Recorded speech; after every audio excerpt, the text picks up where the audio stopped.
गुरु प्यारी साध संगत जी, वाहिगुरु जी का खालसा वाहिगुरु जी की फतेह। साध संगत दास फिर हाजिर होया अपने चैनल गुरसाखियां शब्द विचार ते आर जी दे नाल सहज पाठ की सांझ पाउण वास्ते।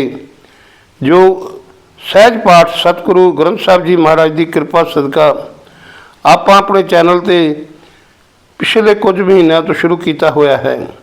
सतगुरु कृपा करके पाठ करने की सेवा करवा लेंदे हन ते कल तक सतगुरु ने कृपा करके 469 नंबर अंग तक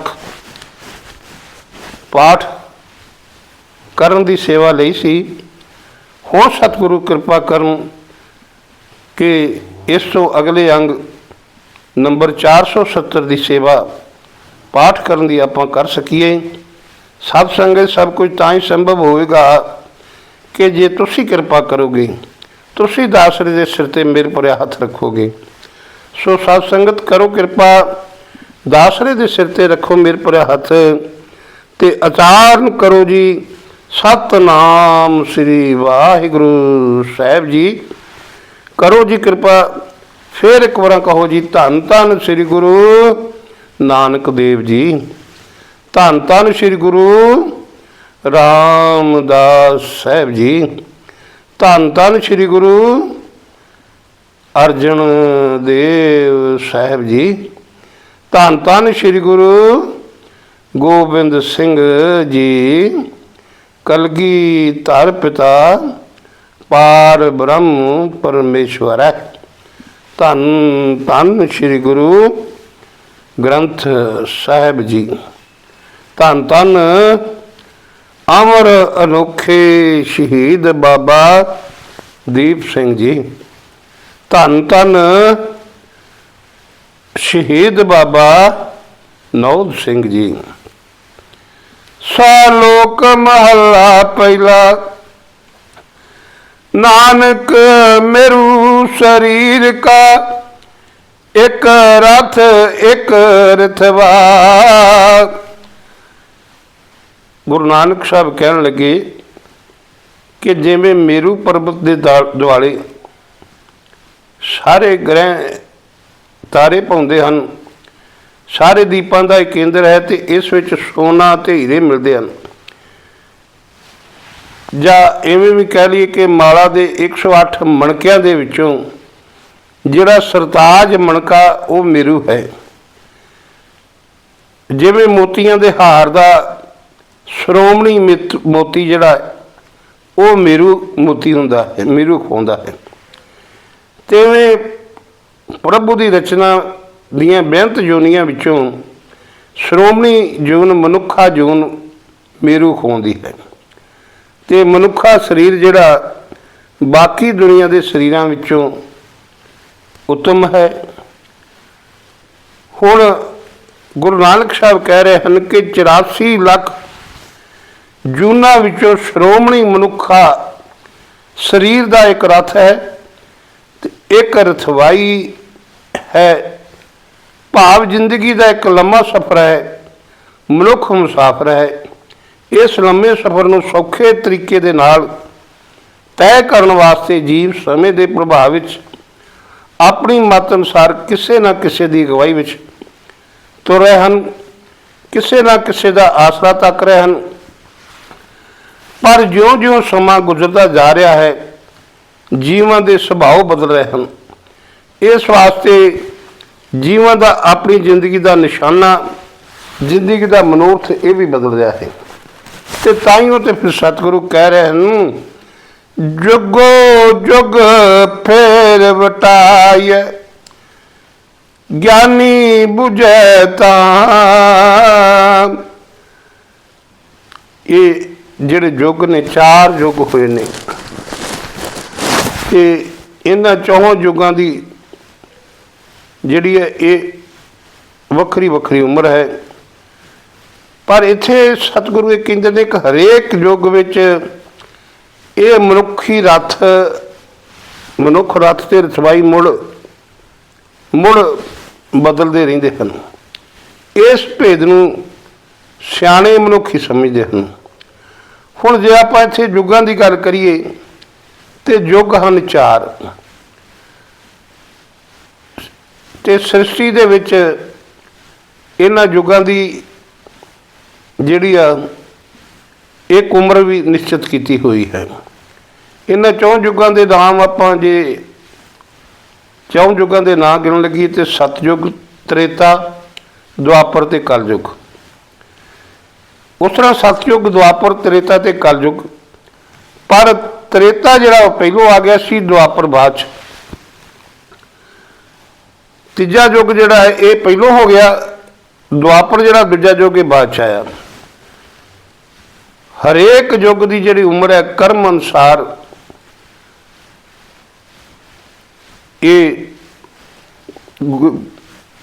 ਵੇਦਾਂ ਸ਼ਾਸਤਰਾਂ ਵਿੱਚ ਲਿਖੀ ਹੋਈ ਹੈ। ਸਤਯੁਗ ਦੀ ਉਮਰ ਜਿਹੜੀ ਹੈ ਉਹ ਵੇਦਾਂ ਅਨੁਸਾਰ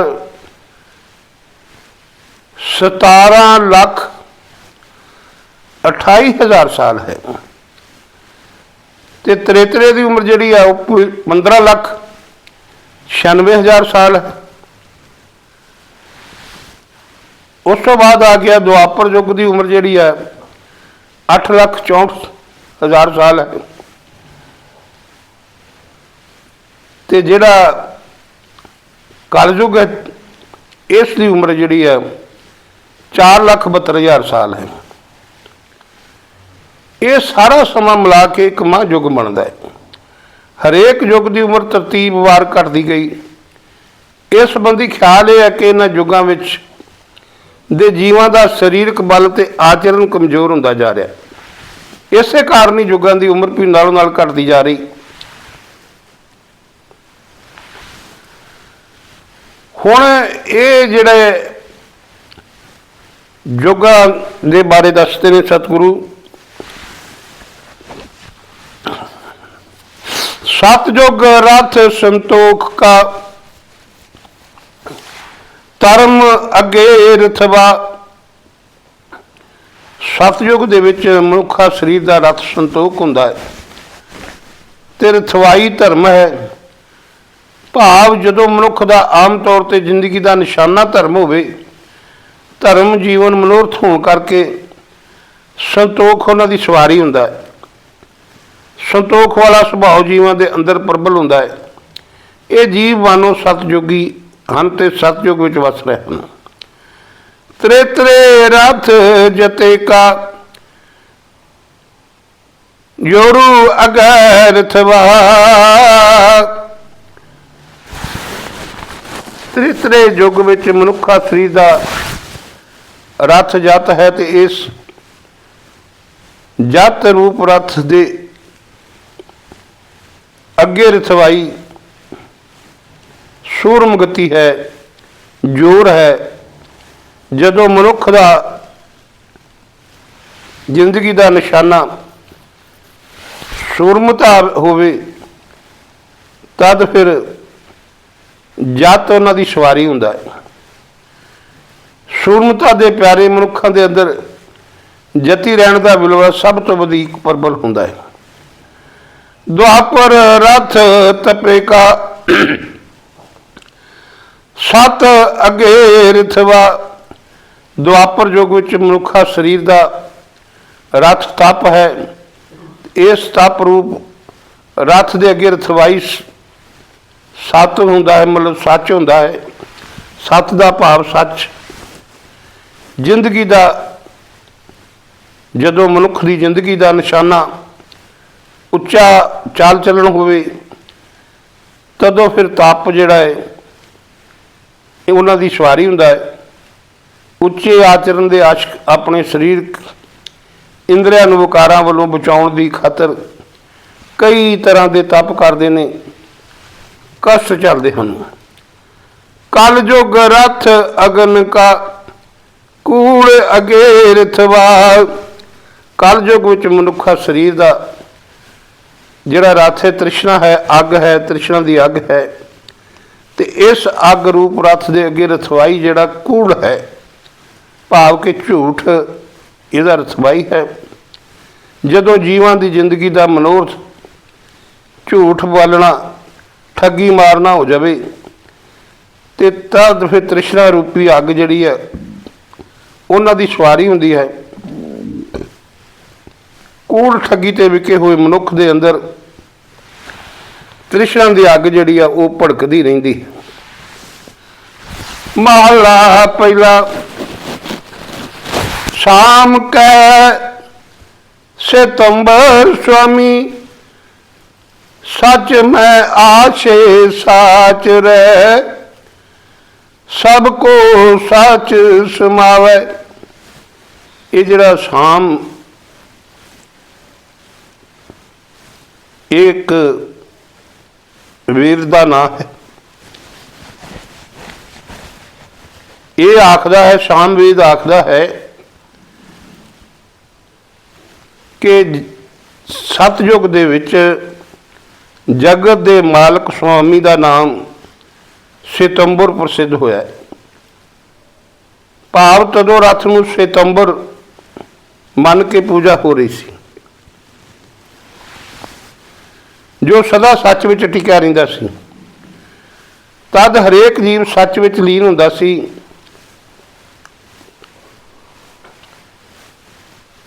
ਜਦੋਂ ਆਮ ਤੌਰ ਤੇ ਹਰੇਕ ਜੀਵ ਸੱਚ ਵਿੱਚ, ਧਰਮ ਵਿੱਚ ਦ੍ਰਿੜ ਹੋਵੇ, ਤਦੋਂ ਸਤਿਯੁਗ ਵਰਤ ਰਿਹਾ ਸੀ।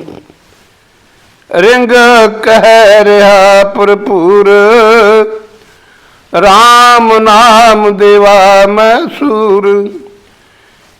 ਹੁਣ ਇਹ ਰਿੰਗਵੇਦ ਜਿਹੜਾ ਹੈ ਇਹ ਕਹਿੰਦਾ ਕਿ ਤ੍ਰੇਤਰੇ ਯੁੱਗ ਵਿੱਚ ਸ਼੍ਰੀ ਰਾਮ ਜੀ ਦਾ ਨਾਮ ਹੀ ਸਾਰੇ ਥਾਂ ਵਿਆਪਕ ਸੀ ਤੇ ਸ਼੍ਰੀ ਰਾਮ ਜੀ ਦਾ ਨਾਮ ਦੇਵਤਿਆਂ ਵਿੱਚ ਸੂਰਜ ਵਾਂਗ ਚਮਕਦਾ ਸੀ। ਨਾਏ ਲਿਆ ਪਰਾਸ਼ਤ ਜਾਏ, ਨਾਨਕ ਤੋ ਮੁਖ ਅੰਤਰ ਪਾਏ। ਸ਼੍ਰੀ ਰਾਮ ਜੀ ਦਾ ਨਾਮ ਲਿਆ ਹੀ ਪਾਪ ਦੂਰ ਹੋ ਜਾਂਦੇ ਹਨ। ਗੁਰੂ ਨਾਨਕ ਸਾਹਿਬ ਆਖਦੇ ਹਨ ਕਿ ਰਿੰਗਵੇਦ ਕਹਿੰਦਾ ਹੈ ਕਿ ਜੀਵ ਤਦੋਂ ਮੁਕਤੀ ਪ੍ਰਾਪਤ ਕਰ ਲੈਂਦੇ ਹਨ। ਜੁਜ ਮੈਂ ਜੋਰ ਛਲੀ ਚੰਦਰਾਵਲ, ਕਾਨ ਕ੍ਰਿਸ਼ਨ ਜਾਦਮ ਪਿਆ। ਯਜੁਰਵੇਦ ਜਿਹੜਾ ਹੈ ਇਹ ਦੁਆਪਰ ਦੇ ਗੱਲ ਕਰਦਾ ਹੈ ਤੇ ਕਹਿੰਦਾ ਕਿ ਦੁਆਪਰ ਦੇ ਵਿੱਚ ਜਗਤ ਦੇ ਮਾਲਕ ਦਾ ਨਾਮ ਸਾਵਲ, ਜਾਦਮ ਤੇ ਕ੍ਰਿਸ਼ਨ ਪ੍ਰਸਿੱਧ ਹੋ ਗਿਆ। ਸਾਵਲ ਕ੍ਰਿਸ਼ਨ ਜੀ ਦਾ ਰੰਗ ਸੌਲਾ ਸੀ, ਇਸ ਕਰਕੇ ਸਾਵਲ ਕਹਿੰਦੇ ਸਨ। ਇਹ ਕ੍ਰਿਸ਼ਨ ਦੇ ਜਿਹੜੇ ਨਾਮ ਇਹ ਤਿੰਨ ਨਾਮ ਪ੍ਰਸਿੱਧ ਹੋਏ, ਸਾਵਲ, ਜਾਦਮ, ਕ੍ਰਿਸ਼ਨ। ਕ੍ਰਿਸ਼ਨ ਉਹ ਜਿਸ ਨੇ ਜ਼ੋਰ ਨਾਲ ਚੰਦਰਾਵਲੀ ਨੂੰ ਛਾਲ ਲਿਆਂਦਾ।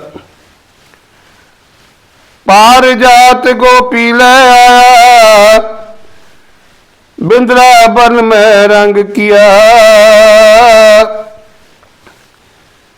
ਸ਼੍ਰੀ ਕ੍ਰਿਸ਼ਨ ਜੀ ਜਿਹੜੇ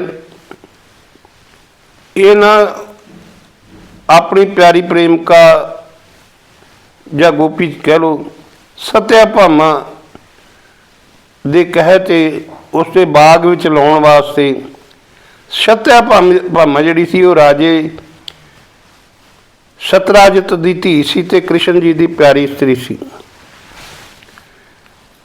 ਇੰਦਰ ਦੇ ਬਾਗ ਨੰਦਨ ਵਿੱਚ 5 ਵਧੀਆ ਜਾਤੀ ਦੇ ਰੁੱਖ ਦੱਸੇ ਗਏ ਹਨ। ਉਹਨਾਂ ਦੇ ਨਾਂ ਹਨ ਮਦਾਰ, ਪਾਰਜਾਤ, ਸੰਤਾਨ, ਕਲਪ ਤੇ ਹਰੀ ਚੰਦਨ। ਇਹ ਜਿਹੜੀ ਚੰਦਰਾਵਲੀ ਗੋਪੀ ਸੀ ਇਹ ਰਾਧਾ ਦੀ ਚਚੇਰੀ ਭੈਣ ਸੀ। ਰਾਧਾ ਦੇ ਪਿਤਾ ਵਿਖਰਾ ਭਾਨ ਦੇ ਜੇਠੇ ਭਰਾ ਚੰਦਰਾਪਾਨ ਦੀ ਇਹ ਲੜਕੀ ਸੀ। ਚੰਦਰਾਵਲੀ ਜਿਹੜੀ ਹੈ ਇਹ ਗੁਰਦਰ ਨਾਲ ਵਿਆਹੀ ਗਈ ਸੀ ਜੋ ਕਰਲਾ ਨਾਮਕ ਪਿੰਡ ਦਾ ਰਹਿਣ ਵਾਲਾ ਸੀ। ਹੁਣ ਇਹ ਸਤਿਆ ਭਾਮਾ ਜਿਹੜੀ ਹੈ ਜਿਹਦਾ ਇਹ ਇਸ ਦੇ ਕਹੇ ਇਸ ਵਾਸਤੇ ਪਾਰਜਾਤ ਰੁੱਖ ਜਿਹੜਾ ਇੰਦਰ ਦੇ ਬਾਗ ਵਿੱਚੋਂ ਕ੍ਰਿਸ਼ਨ ਲਿਆਂਦਾ ਸੀ, ਲੈ ਕੇ ਆਏ ਸਨ, ਜਿਸ ਨੇ ਬਿੰਦਰਾਬਨ ਵਿੱਚ ਕੌਤਕ ਵਰਤਾਇਆ। कल मैं वेद अथर बन हुआ, नाओ खदाई अलोपिया। कल युग विच अथर बन वेद प्रधान हो गया, जगत के मालक का नाम खदा ते अल्लाह वजन लग पिया। नील बस्तर लै कपड़े पैरे, तुर्क पठानी अमल किया। तुर्कों का तो पठाणा का राज हो गया, जिन्होंने नीले रंग के कपड़े धारण कर ले, नीले रंग का बस्तर इन्हों दे पाया हुआ सी। चार वेद होए सचियार, चारे वेद जिहड़े सच्चे हो गए। चौहां युगां विच जगत के मालक का नाम वखरा वखरा वजदा रहा। हरेक समय यही ख्याल बनया रहा कि जो जो मनुख सितंबर राम कृष्ण ते अल्लाह आख आख के जपेगा वह मुक्ति पावेगा। पढ़े गुणे तिन चार विचार, जो पढ़ते हैं विचारते हैं वो मनुख जिहड़े आ इस उपरोक्त यकीन दे नाल अपनी धार्मिक पुस्तक पढ़ते तो विचारते रहे, वो होए भी चंगियां जुक्तियां चार सुंदर विचार दलील ते जुक्ति वाले। पाओ भगत कर नीच सदाए, तो नानक मोखंतर पाए। पर इत्थे श्री गुरु नानक देव जी महाराज ने ये गल कह दी कि जो आप पहलों क्या वो वेद कह रहे हैं, हुण गुरु नानक देव जी महाराज कह लगे कि जदों मनुख प्रेम भगती करके अपने आप को नीवा खवाउंदा है, अंकार तो बचिया रहिंदा, तद वो मुक्ति प्राप्त करता है। पौड़ी सतगुर विटों वारिया, जित मिलिया खसम संभालिया। मैं अपने सतगुरु तो सदके जांदा, जिसनों मिलन करके मैं मालक नूं याद करदा हां। जिन कर उपदेश ज्ञान अंजन दिया, इन्नी नेत्री जगत निहालिया। जिसने अपनी सिक्ख्या दे के ज्ञान का सुरमा दे दिता है, जिसकी बरकत करके मैं इन्हां अखां नाल जगत की असलीयत नूं वेख लिया है। खसम छोड़ दूजे लगे, डुबे सेवन जा रहा। ते ये समझ लिया कि जो मनुख मालक नूं विसार के किसे होर विच चित जोड़ रहे हैं, वो इस संसार सागर विच डुब गए हैं। सतगुरु है बोए था, बिरला किने विचारिया। संसार सागर तो पार होने वास्ते सच्चा जड़ा गुरु है वो जहाज है। पर यह गल जिहड़ी है किसे वेले मनुख ने ही मन विच आई, किसे वेले मनुख ने इस गल नूं समझिया। कर कृपा पार उतारिया, मेरे सतगुरु सच्चे पातशाह ने मेहर करके मैनू इस संसार समुद्र तो पार कर देता है। सालोक महला पहला, सिमल रुख सरायरा, अत धीरंग इत मुच। जिहड़ा सिमल का रुख हुंदा ना बड़ा लंबा हुंदा, वड्डा हुंदा है, सीधा हुंदा, मोटा भी हुंदा है। कितना ही लंबा हुंदा ते कितना ही मोटा हुंदा है। ओए जो आवे ਆਸ ਕਰ ਜਾਏ ਨਰਾਸੇ ਕਿਤ।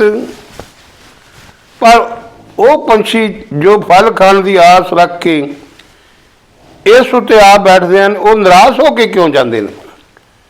ਇਹ ਸਤਿਗੁਰੂ ਇੱਥੇ ਸਮਝਾਉਣ, ਇਹ ਕਹਿ ਰਿਹਾ ਆ ਕਿ ਸਿਮਲ ਦਾ ਰੁੱਖ ਏਡਾ ਵੱਡਾ ਹੈ, ਇੰਨਾ ਲੰਮਾ, ਇੰਨਾ ਮੋਟਾ ਹੈ, ਪਰ ਇਹਦੇ ਤੇ ਜਿਹੜੇ ਪੰਛੀ ਫਲ ਖਾਣ ਦੀ ਆਸ ਲੈ ਕੇ ਆਉਂਦੇ ਨੇ, ਇਸ ਤੇ ਆ ਕੇ ਬੈਠਦੇ ਨੇ, ਫਿਰ ਉਹ ਨਿਰਾਸ਼ ਹੋ ਕੇ ਕਿਉਂ ਜਾਂਦੇ ਹਨ? ਅੱਗੇ ਸਤਿਗੁਰੂ ਇਸ ਗੱਲ ਦਾ ਜਵਾਬ ਦਿੰਦੇ ਇਹਨੂੰ, ਫਲ ਫਿੱਕੇ ਫੁੱਲ ਬਕ ਬਕੇ ਕੰਮ ਨਾ ਆਵੇ ਪਤ। ਸਤਿਗੁਰੂ ਕਹਿਣ ਲੱਗੇ ਇਸ ਦਾ ਕਾਰਨ ਇਹ ਹੈ ਕਿ ਰੁੱਖ ਭਾਵੇਂ ਏਡਾ ਵੱਡਾ ਹੈ, ਏਡਾ ਉੱਚਾ ਹੈ, ਲੰਬਾ ਹੈ ਤੇ ਮੋਟਾ ਹੈ, ਪਰ ਇਸ ਦੇ ਜਿਹੜੇ ਫਲ ਆ ਫਿੱਕੇ ਹੁੰਦੇ ਹਨ ਤੇ ਫੁੱਲ ਜਿਹੜੇ ਆ ਬੇਸਵਾਦ ਹੁੰਦੇ ਨੇ, ਜਿਹੜੇ ਪੱਤੇ ਆ ਉਹ ਵੀ ਕਿਸੇ ਕੰਮ ਨਹੀਂ ਆਉਂਦੇ। ਮਿੱਠਤ ਨੀਵੀਂ ਨਾਨਕਾ ਗੁਣ ਚੰਗਿਆਈਆਂ ਤਤ। ਇਸ ਵਾਸਤੇ ਗੁਰੂ ਨਾਨਕ ਦੇਵ ਜੀ ਮਹਾਰਾਜ ਸੇ ਪਾਤਸ਼ਾਹ ਕਹਿਣ ਲੱਗੇ ਕਿ ਸਿਮਲ ਰੁੱਖ ਦੇ ਵਾਂਗੂ ਇਹਨੇ ਉੱਚੇ ਨਹੀਂ ਬਣਨਾ, ਨੀਵੇਂ ਰਹਿਣਾ ਹੈ, ਮਿੱਠੇ ਸੁਭਾਅ ਨੂੰ ਰੱਖਣਾ ਹੈ, ਮਿਠਾਸ ਰੱਖਣੀ ਹੈ ਆਪਣੇ ਸੁਭਾਅ ਵਿੱਚ। ਗੁਰੂ ਨਾਨਕ ਸਾਹਿਬ ਕਹਿਣ ਲੱਗੇ ਕਿ ਨੀਵੇਂ ਰਹਿਣ ਵਿੱਚ ਮਿਠਾਸ ਹੈ, ਗੁਣ ਹਨ, ਨੀਵੇਂ ਰਹਿਣਾ ਸਾਰੇ ਗੁਣਾਂ ਦਾ ਸਾਰ ਹੈ, ਭਾਵ ਸਭ ਤੋਂ ਚੰਗਾ ਗੁਣ ਹੈ। ਸਭ ਕੋ ਨਿਵੇਂ ਆਪ ਕੋ, ਪਰ ਕੋ ਨਿਵੇਂ ਨਾ ਕੋਏ।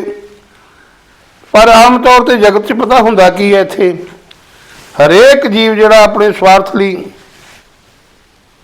ਨੀਵਾਂ ਹੁੰਦਾ ਹੈ, ਲਿਪਦਾ ਹੈ, ਕਿਸੇ ਦੂਜੇ ਦੀ ਖਾਤਰ ਨੀਵਾਂ ਨਹੀਂ ਹੁੰਦਾ, ਆਪਣੀ ਖਾਤਰ ਹੀ ਇਹ ਲਿਪਦਾ ਹੈ, ਆਪਣੀ ਖਾਤਰ ਹੀ ਨੀਵਾਂ ਹੁੰਦਾ ਹੈ। ਤਾਰੇ ਤਰਾਜੂ ਤੋਲੀਐ ਨਿਵੇਂ ਸੋ ਗੌਰਾ ਹੋਏ।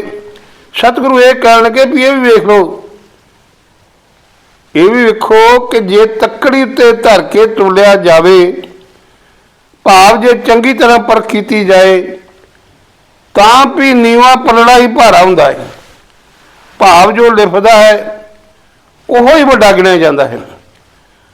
ਅਪਰਾਧੀ ਦੂਣਾ ਨਿਵੇਂ ਜੋ ਹੰਤਾ ਮਿਰਗਾ। ਹੰਤਾ ਹੁੰਦਾ ਮਾਰਨ ਵਾਲਾ, ਮਿਰਗ ਨੂੰ ਜਿਹੜਾ ਸ਼ਿਕਾਰੀ ਮਾਰਦਾ ਹੈ, ਮਾਰਨ ਵਾਲਾ ਜਿਹੜਾ ਮਿਰਗ ਦਾ ਸ਼ਿਕਾਰ ਕਰਦਾ ਹੈ, ਉਹ ਲਿਪ ਕੇ ਦੂਰਾ ਹੋ ਜਾਂਦਾ, ਇੰਨਾ ਨਹੀਂ ਹੋ ਜਾਂਦਾ ਹੈ ਤੇ ਕਰਦਾ ਅਪਰਾਧ ਹੁੰਦਾ ਹੈ। ਸਤਿਗੁਰੂ ਕਹਿਣ ਲੱਗੇ ਕਿ ਜਿਹੜਾ ਅਪਰਾਧੀ ਹੈ ਨਾ, ਇਹ ਸਰੀਰ ਨੂੰ ਬਹੁਤ ਨਵਾਉਂਦਾ ਹੈ,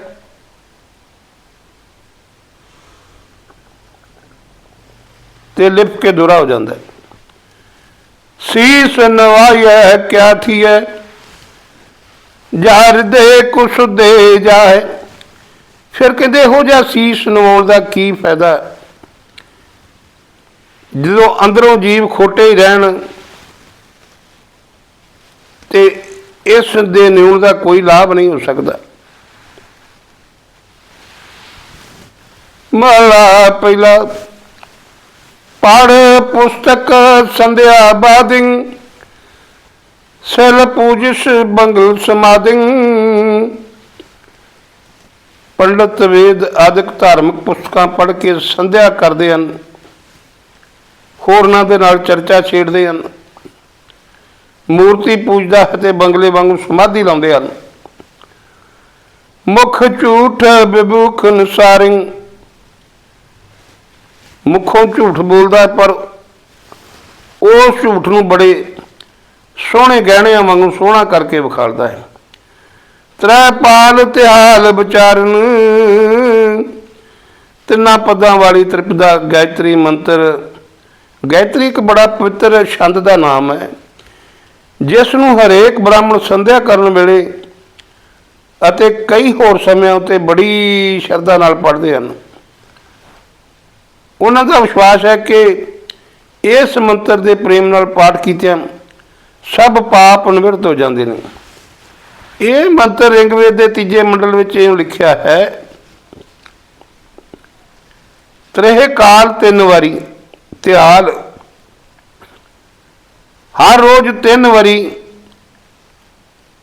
ਗੈਂਤਰੀ ਮੰਤਰ ਨੂੰ ਪੰਡਤ ਜੀ ਵਿਚਾਰਦੇ ਹਨ, ਵਿਚਾਰਦਾ ਹੈ। ਗਲ ਮਾਲਾ ਤਿਲਕ ਲਲਾਟਿੰਗ, ਗਲ ਵਿੱਚ ਮਾਲਾ ਵੀ ਰੱਖਦਾ ਤੇ ਮੱਥੇ ਉੱਤੇ ਤਿਲਕ ਵੀ ਲਾਉਂਦਾ ਹੈ। ਦੋਏ ਧੋਤੀ ਬਸਤਰ ਕਪਾਟਿੰਗ, 2 ਧੋਤੀਆਂ ਆਪਣੇ ਪਾਸ ਰੱਖਦਾ ਹੈ ਤੇ ਸੰਧਿਆ ਕਰਨ ਵੇਲੇ ਸਿਰ ਉੱਤੇ ਇੱਕ ਵਸਤਰ ਧਰ ਲੈਂਦਾ ਹੈ। ਜੇ ਜਾਨਸ ਬ੍ਰਹਮੰ ਕਰਮ,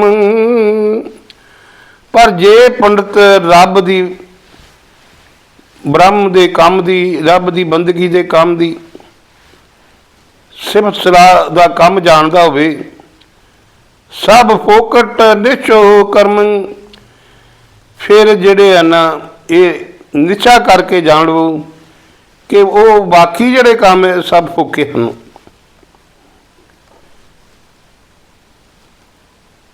ਕੋ ਨਾਨਕ ਨਿਹਚੋ ਧਿਆਵੈ, ਬਿਨ ਸਤਿਗੁਰ ਬਾਟ ਨ ਪਾਵੇ। ਗੁਰੂ ਨਾਨਕ ਸਾਹਿਬ ਕਹਿਣ ਲੱਗੇ ਕਿ ਮਨੁੱਖ ਸ਼ਰਧਾ ਧਾਰ ਕੇ ਰੱਬ ਨੂੰ ਸਿਮਰੇ, ਕੇਵਲ ਇਹੋ ਹੀ ਰਸਤਾ ਗੁਣਕਾਰੀ ਹੈ, ਪਰ ਇਹ ਰਸਤਾ ਸਤਿਗੁਰੂ ਤੋਂ ਬਿਨਾਂ ਨਹੀਂ ਲੱਭਦਾ। ਪੌੜੀ ਕੱਪੜ ਰੂਪ ਸੁਹਾਵਣਾ, ਛੱਡ ਦੁਨੀਆ ਅੰਦਰ ਜਾਵਣਾ। ਜਿੰਦ ਦਾ ਕੱਪੜਾ ਜਿਹੜਾ ਸਰੀਰ ਹੈ, ਇਹ ਸਰੀਰ ਸੋਹਣਾ ਸੁੰਦਰ ਹੈ, ਇਹਦਾ ਰੂਪ ਵੀ ਸੋਹਣਾ ਹੈ। ਇਸ ਜਗਤ ਵਿੱਚ ਜੀਵਾਂ ਨੇ ਛੱਡ ਕੇ ਤੁਰ ਜਾਣਾ। ਇਹ ਜਿਹੜਾ ਸੋਹਣਾ ਰੂਪ ਹੈ, ਇਹ ਜਿਹੜਾ ਕੱਪੜਾ ਮਿਲਿਆ ਹੈ, ਇਹ ਜੀਵਾਂ ਨੇ ਇਸੇ ਸੰਸਾਰ ਵਿੱਚ ਛੱਡ ਕੇ ਤੁਰ ਜਾਣਾ ਹੈ। ਮੰਦਾ ਚੰਗਾ ਆਪਣਾ ਆਪੇ ਹੀ ਕੀਤਾ ਪਾਵਣਾ, ਤੇ ਜਿਹੜੇ ਮੰਦੇ ਤੇ ਚੰਗੇ ਕਰਮਾਂ ਦਾ ਫਲ ਹੈ ਨਾ, ਉਹ ਹਰੇਕ ਜੀਵ ਨੂੰ ਆਪ ਭੁਗਤਣਾ ਪੈਣਾ, ਆਪ ਭੋਗਣਾ ਪੈਣਾ। ਹੁਕਮ ਕੀਏ ਮਨ ਭਾਮਦੇ, ਰਾਹ ਪੀੜੇ ਅੱਗੇ ਜਾਵਣਾ। ਮਰਨ ਤੋਂ ਪਿੱਛੋਂ ਇਹ ਜਗਤ ਛੱਡ ਕੇ ਜਿਸ ਮਨੁੱਖ ਨੇ ਮੰਨੀਆਂ, ਮਨ ਮੰਨੀਆਂ ਕੀਤੀਆਂ, ਮਨ ਮਾਨੀਆਂ ਕੀਤੀਆਂ ਨੇ, ਹਕੂਮਤਾਂ ਕੀਤੀਆਂ ਨੇ, ਰਾਜੇ ਬਣੇ, ਉਹਨਾਂ ਨੂੰ ਅਗਾਂਹ ਔਖੀਆਂ ਘਾਟੀਆਂ ਵਿੱਚੋਂ ਲੰਘਣਾ ਪੈਣਾ। ਭਾਵ ਆਪਣੀ ਕੀਤੀਆਂ ਵਧੀਕੀਆਂ ਦੇ ਵੱਡੇ ਕਸ਼ਣੇ ਪੈਣਗੇ। ਨੰਗਾ ਦੋਜਕ ਚਾਲਿਆ ਤਾਂ ਦਿਸੇ ਕਰਾ ਡਰਾਉਣਾ। ਇਹੋ ਜਿਹਾ ਜੀਵ ਨੰਗਾ ਕੀਤਾ ਜਾਂਦਾ ਹੈ।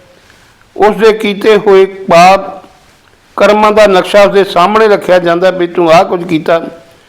ਫਿਰ ਸਾਰਾ ਕੁਝ ਉਹਨੂੰ ਸਮਝਾ ਕੇ ਫਿਰ ਉਹਨੂੰ ਦੋਜਕ ਦੇ ਵਿੱਚ ਧੱਕ ਦਿੱਤਾ ਜਾਂਦਾ, ਦੋਜਕ ਦੀ ਅੱਗ ਦੇ ਵਿੱਚ, ਨਰਕਾਂ ਦੀ ਅੱਗ ਵਿੱਚ ਸੁੱਟ ਦਿੱਤਾ ਜਾਂਦਾ। ਉਸ ਵੇਲੇ ਉਸ ਨੂੰ ਫਿਰ ਆਪਣੇ ਆਪ ਨੂੰ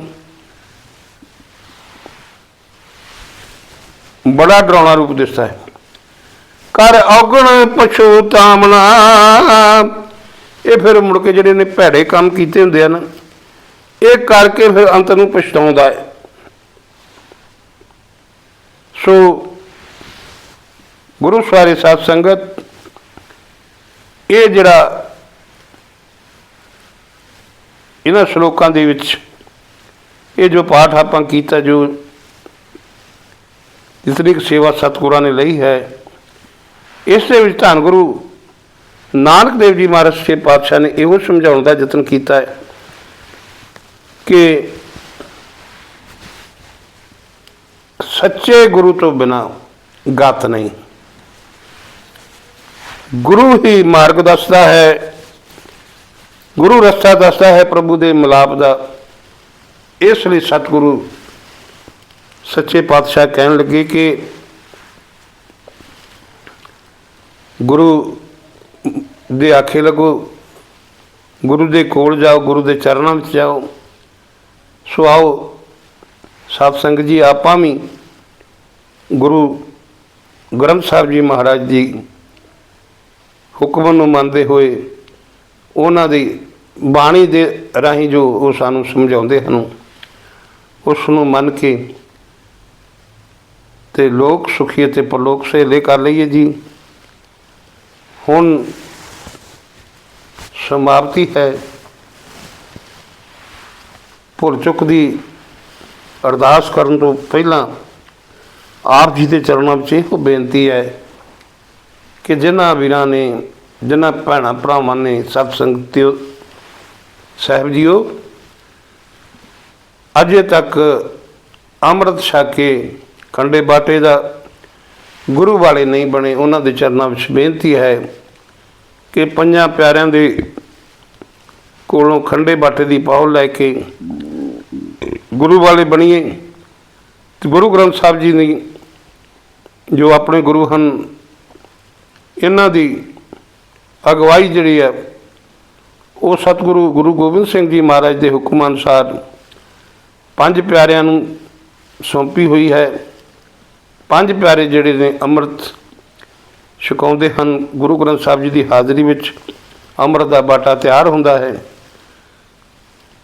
ਤੇ ਫਿਰ ਜੋ ਪੰਜ ਪਿਆਰੇ ਨੇਮ ਦਿੰਦੇ ਹਨ, ਜੋ ਨਿਯਮ ਦੱਸਦੇ ਹਨ, ਜੋ ਪਾਠ ਪੰਜ ਪਾਠ ਜਪਜੀ ਸਾਹਿਬ, ਜਪ ਸਾਹਿਬ, ਤਪ ਪ੍ਰਸਾਦ ਸੋਈ, ਚੌਪਈ ਸਾਹਿਬ, ਆਨੰਦ ਸਾਹਿਬ ਅਤੇ 2.5 ਘੰਟੇ ਦਾ ਸਿਮਰਨ, ਇਹ ਕਰਨ ਦੀ ਹਦਾਇਤ ਜੋ ਦ੍ਰਿੜ ਕਰਾਉਂਦੇ ਹਨ ਪੰਜ ਪਿਆਰੇ।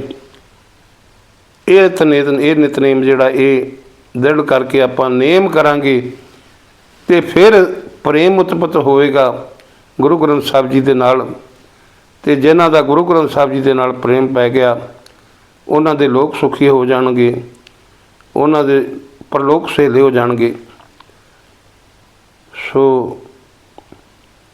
ਕਿਰਪਾ ਕਰਿਓ। ਦੂਜੀ ਬੇਨਤੀ ਇਹ ਹੈ ਕਿ ਜਿਨ੍ਹਾਂ ਨੇ ਦਾਸਰੇ ਦਾ ਚੈਨਲ ਗੁਰ ਸਾਖੀਆਂ ਸ਼ਬਦ ਵਿਚਾਰ ਅਜੇ ਤੱਕ ਸਬਸਕ੍ਰਾਈਬ ਨਹੀਂ ਕੀਤਾ, ਕਿਰਪਾ ਕਰਕੇ ਦਾਸਰੇ ਦੇ ਚੈਨਲ ਨੂੰ ਸਬਸਕ੍ਰਾਈਬ ਕਰ ਲਵੋ ਜੀ।